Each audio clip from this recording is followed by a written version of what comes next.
মেয়েরা আজকে আমরা পড়ব দ্য ফ্লাই, ক্যাথরিন ম্যানসফিল্ডের আরেকটা শর্ট স্টোরি। এর আগে আমরা ক্যাথরিন ম্যানসফিল্ডেরই দ্য গার্ডেন পার্টি পড়েছি। আজকে আমরা পড়ব ক্যাথরিন ম্যানসফিল্ডের দ্য ফ্লাই। দেখো, ক্যাথরিন ম্যানসফিল্ড সম্পর্কে আগেও আমরা খানিকটা জেনেছি, এখানে আবার কিছুটা দেয়া আছে ইন্ট্রোডাকশনে, দেখে নাও। ক্যাথরিন ম্যানসফিল্ড 1888 সালে জন্মেছিলেন, 1923 সালে মারা যান, মাত্র 34 বছর বয়সে। পায়োনিয়ারিং মডার্নিস্ট, একজন পথপ্রদর্শক আধুনিক লেখক, মডার্নিস্ট রাইটার, আধুনিক লেখক ফ্রম নিউজিল্যান্ডে বসবাস করতেন এবং সেখান থেকেই তিনি তার ছোট গল্পগুলি লিখেছিলেন। Was renowned for her innovative short stories, অত্যন্ত বিখ্যাত ছিলেন তার ইনোভেটিভ অর্থাৎ খুব সৃজনশীল যে ছোট গল্পগুলো সেগুলো নিয়ে। She is celebrated for her ability to capture complex human emotions, তিনি বিখ্যাত হয়েছিলেন তার যে ক্ষমতা ছিল অত্যন্ত জটিল মানবিক যে সমস্ত আবেগ বা অনুভূতি সেইগুলোকে তিনি ক্যাপচার করতে পারতেন বা ধরতে পারতেন। অ্যান্ড এক্সপিরিয়েন্সেস, এবং অভিজ্ঞতাগুলোকেও ধরতে পারতেন। ইন ডিসেপটিভলি সিম্পল প্রোজ, ডিসেপটিভলি মানে যা বাইরে বুঝতে দেয় না, অর্থাৎ ডিসিভ করা মানে হচ্ছে কোনো কিছু আড়াল করে রাখা, এখানে ডিসেপটিভলি মানে অর্থাৎ আড়াল করে রাখে খুব সিম্পল প্রোজের মধ্যে, কিন্তু জটিল মানবিক আবেগ বা অনুভূতিগুলোকে প্রকাশ করে দেয়। খুব মানে সহজ সরল প্রোজ বা সহজ সরল গদ্যের আড়ালে, এই ডিসেপটিভলি কথাটার অর্থ হচ্ছে এখানে আড়ালে অত্যন্ত জটিল মানবিক অনুভূতি এবং অভিজ্ঞতাগুলোকে প্রকাশ করে দেয়। Mansfield's works often explore themes of alienation, ম্যানসফিল্ডের গল্পের যে বিষয়গুলো সেগুলো হচ্ছে বিচ্ছিন্নতা, লস, হারিয়ে ফেলা, and the fleeting nature of life, এবং জীবনের বহমানতা। ফ্লিট মানে নৌবহর, তোমরা জানো, এখানে ফ্লিটিং বলতে বহমানতা বোঝাচ্ছে জীবনের। Reflecting her own struggles with illness and mortality, এবং তার গল্পের মধ্যে আমরা তার নিজের যে স্ট্রাগল বা লড়াই সেটা দেখতে পাই কিসের সঙ্গে না, অসুস্থতার সঙ্গে এবং মৃত্যুর সঙ্গে তার লড়াইও আমরা তার গল্পে প্রতিফলিত হয়েছে দেখতে পাই। Her stories focus on moments of epiphany, তার গল্পগুলোতে বিভিন্ন মুহূর্ত তৈরি হয় যে মুহূর্তগুলোতে কোনো কিছু আকস্মিক উপলব্ধি করা যায়। এপিফ্যানি মানে আকস্মিক উপলব্ধি করে চরিত্রগুলো, সেই মুহূর্ত তৈরি হয়।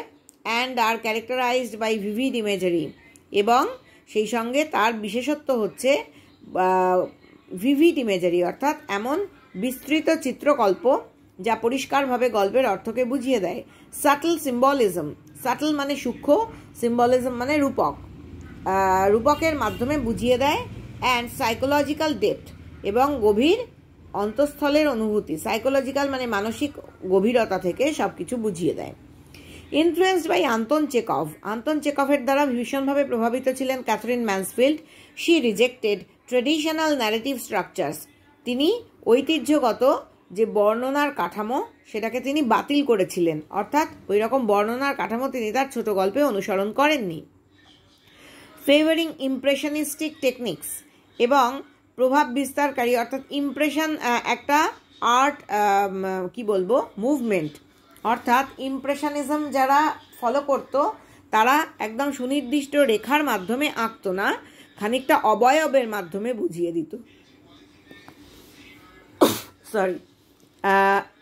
ফেভারিং পছন্দ করতেন, ইমপ্রেশনিস্টিক টেকনিক্স অর্থাৎ অবয়বের মাধ্যমে তিনি তার লেখার স্টাইল ফলো করতেন বা অনুসরণ করতেন। পুরো পরিষ্কার করে কিছু বলে দিতেন না, কেবল ওই আঁকার মধ্যে যেরকম অবয়বের মাধ্যমে বা আকার আকৃতির মাধ্যমে বুঝিয়ে দেওয়া হয় তিনি সেইভাবেই বুঝিয়ে দিতেন। And exploring the inner lives of our characters, এবং তাদের বাইরের জীবন নয়, তার গল্পের চরিত্রগুলোর বাইরের জীবন নয়, ভেতরের জীবন নিয়ে তিনি ব্যাখ্যা করতেন বা সেগুলোর থেকে তিনি বিষয় খুঁজে বার করতেন। হার নোটেবল ওয়ার্কস ইনক্লুড, তার বিশেষ যে গুরুত্বপূর্ণ কাজগুলো রয়েছে তার মধ্যে রয়েছে bliss, the garden party and the fly. Bliss রয়েছে, দ্য গার্ডেন পার্টি রয়েছে, দ্য ফ্লাই রয়েছে। Mansfield's personal life was marked by restlessness, ম্যানসফিল্ডের ব্যক্তিগত জীবনে অত্যন্ত অস্থিরতা ছিল। অ্যান্ড ইমোশনাল ইন্টেন্সিটি, এবং গভীর অনুভূতির তীব্র গভীরতা ছিল বা তীব্রতা ছিল। Which she channelled into her art, যেটাকে তিনি বইয়ে দিয়েছিলেন তার শিল্পের মধ্যে দিয়ে।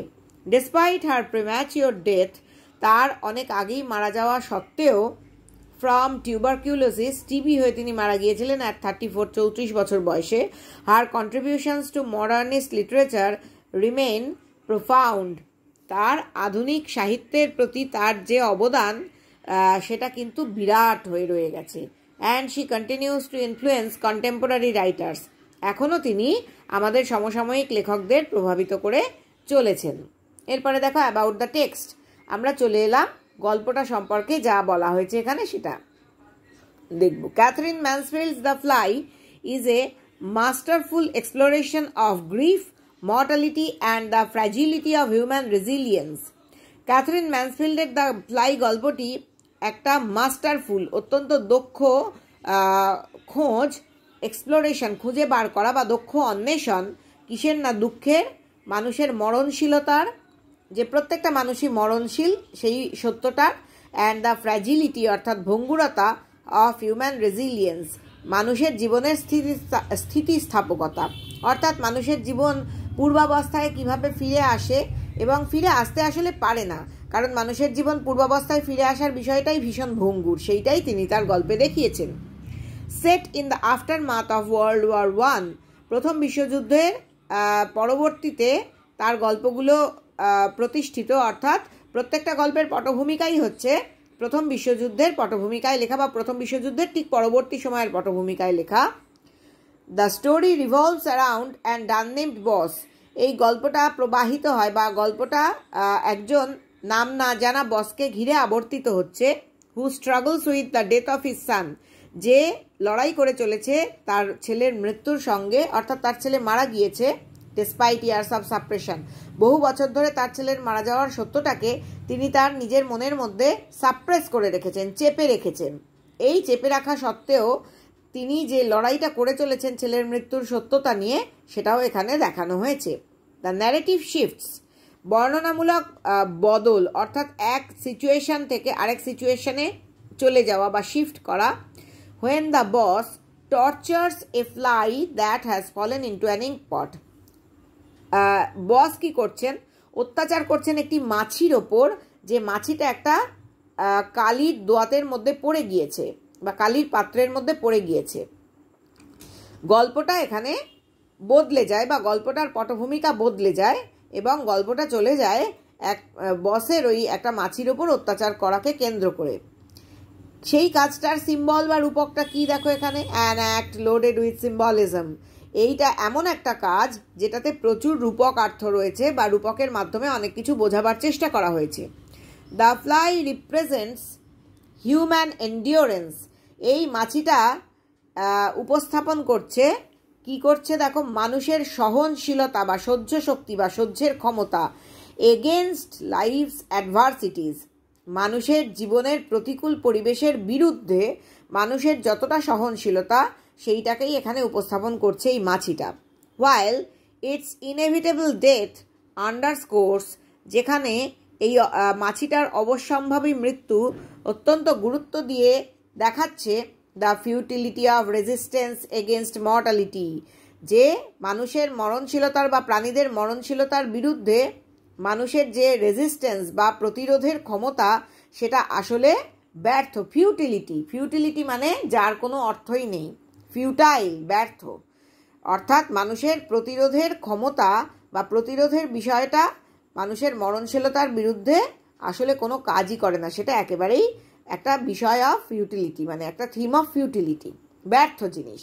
রেজিস্ট্যান্স মৃত্যুর বিরুদ্ধে গড়ে তোলা যায় না, মৃত্যু ইনএভিটেবল, অবশ্যম্ভাবী।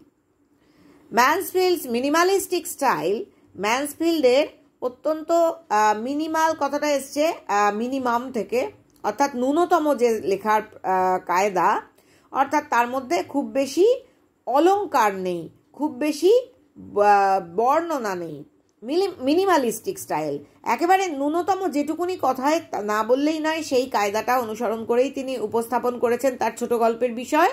অ্যান্ড সাইকোলজিক্যাল ডেপথ, এবং গভীর মননশীল একটা গভীরতা এই গল্পের মধ্যে দেখা যাচ্ছে, সেটা প্রকাশ করছে। Reveal the buses internal turmoil, এবং সেটা আমাদের কাছে প্রকাশ করছে এই বসের নিজের মধ্যে যে অন্তর্দ্বন্দ্ব বা অন্তরের যে টানাপোড়েন টার্ময়েল মানে গভীর টানাপোড়েন, সেটা আমাদের কাছে প্রকাশ করছে। And his futile attempts to control life and death, এবং বসের ব্যর্থ প্রচেষ্টা জীবন এবং মৃত্যুকে নিয়ন্ত্রণ করার। অর্থাৎ বস চেষ্টা করছেন জীবন এবং মৃত্যুকে নিয়ন্ত্রণ করতে, কিন্তু সেটা যে কতটা ফিউটাইল বা ব্যর্থ চেষ্টা, সেটাই এই গল্পে দেখানো হচ্ছে। The story also reflects the wide spread grief of a generation. এই গল্প আরও আমাদের কাছে প্রতিফলিত করে বিস্তৃতভাবে ছড়িয়ে থাকা যে দুঃখ একটা নির্দিষ্ট জেনারেশন বা প্রজন্মের, সেই দুঃখ স্কার্ড বাই ওয়ার। স্কার মানে হচ্ছে দাগ, যুদ্ধের যে দাগ বা যুদ্ধের যে একটা প্রভাব ওই জেনারেশন বা ওই প্রজন্মের ওপর পড়েছিল, এবং সেই প্রজন্মের ওপর যুদ্ধের প্রভাব পড়ার ফলে একটা বিস্তৃত দুঃখ ছড়িয়ে গিয়েছিল ওই প্রজন্মের মধ্যে, সেটাই এখানে প্রতিফলিত হচ্ছে এই গল্পে। উইথ ইটস পয়েগন্যান্ট ইমেজারি, এইখানে যে চিত্রকল্প ব্যবহার করেছেন সেই চিত্রকল্পগুলো হচ্ছে অত্যন্ত পয়েগন্যান্ট বা মর্মস্পর্শী চিত্রকল্পের মাধ্যমে অ্যান্ড মডার্নিস্ট টেকনিক্স, আধুনিক কায়দার মাধ্যমে the fly examines universal themes.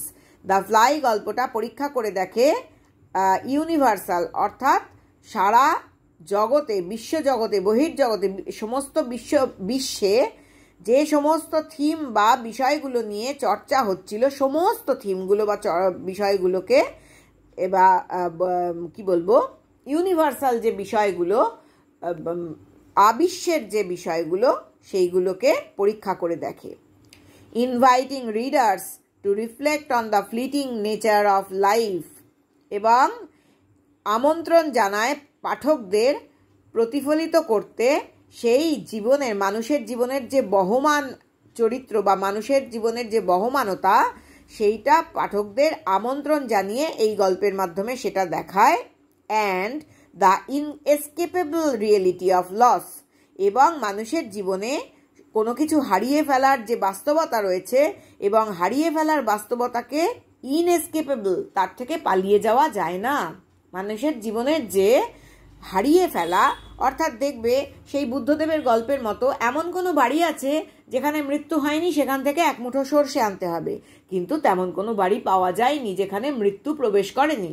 অর্থাৎ আমাদের জীবন থেকে একজন একজন করে মানুষ হারিয়ে যায়, সেই বাস্তবতা থেকে আমরা কোনো মতেই পালাতে পারি না, তাও এই গল্পে দেখানো হয়েছে।